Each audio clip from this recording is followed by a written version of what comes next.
This is the highest capacity way of moving items in Minecraft. It carries 979,064 stackable items at 8 blocks a second with little to no additional lag. Freight trains are in vanilla Minecraft, baby! The basic tech behind this system has been around for at least 8 years. Two minecarts inside each other will, when moved, go at maximum speed down the line regardless of terrain. 3 or more in one place will also simply ignore even large stretches of unpowered rails without even changing speed. These arrangements of minecarts are fairly stable even over many terrain changes and through portals. Therefore, if you fill 21 chest minecarts with shulker boxes, put a player in and give the entire thing a push, it'll move as far as you have rails to guide it. Now of course, a loading and arranging system for the minecarts to make sure it all works properly will require a fairly difficult setup. Yeah, no, it really is this easy. Loaded shulkers go in here, chest minecarts go in here, and the player gets put in up here. Once the player falls in, the train will get going by itself. So let's answer the obvious question. What are the rates of this system?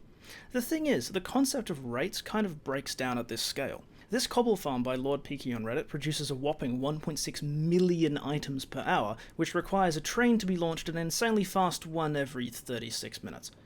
If the track was 8,000 blocks long, a single player doing round trips in a minecart could run it with time to spare.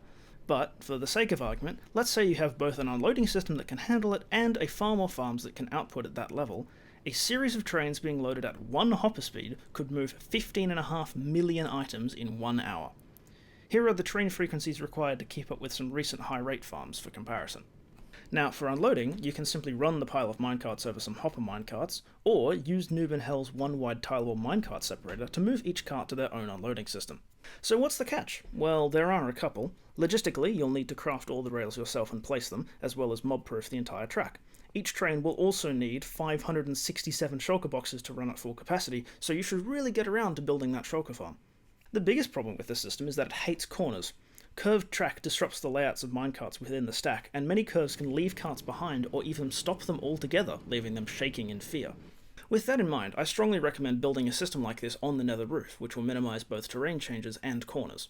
The other major issue is that this system basically requires a player. Unless you can engineer a lightweight chunk loading system for the entire track, you will need to commit a player or carpet bot to run this transport. How much of a hassle that is down to your situation, but just remember that 28,000 blocks of minecart track will require a full hour of player AFK time. Hi, Editing Burko jumping in here to say, I've done some more testing in between recording this script and producing the video.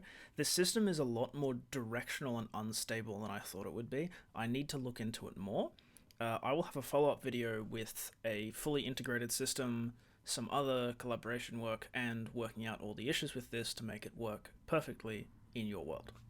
Anyway, I've left an example system in a world download in the description, as well as credit for other people's builds that I showed.